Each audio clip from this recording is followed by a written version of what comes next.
आमचे राज्याचे कामगार मंत्री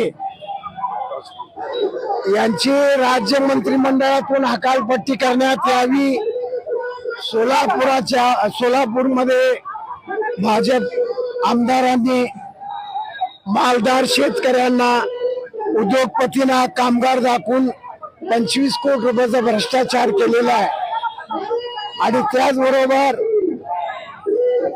सोलापुरात झालेल्या कामगारांचं 6 महिन्यापासून कामकाज बंद आहे, ते चालू झालं पाहिजे।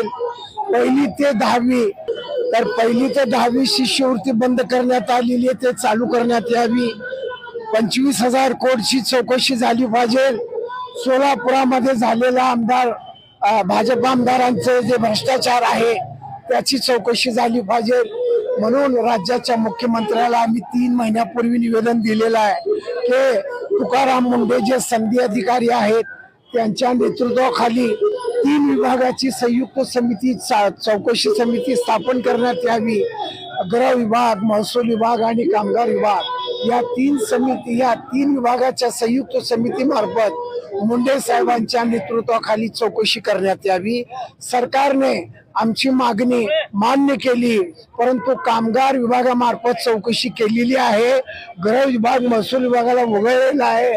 म्हणून या सरकारचा आम्ही धिक्कार करतो आणि राज्याचे कामगार आयुक्त आणि मंडळाच्या सचिवांना निलंबित करण्यात यावं, कामगार मंत्र्यांची हकालपट्टी करण्यात यावी, म्हणून आजचा हा आंदोलन आम्ही आयोजित केलेला होता।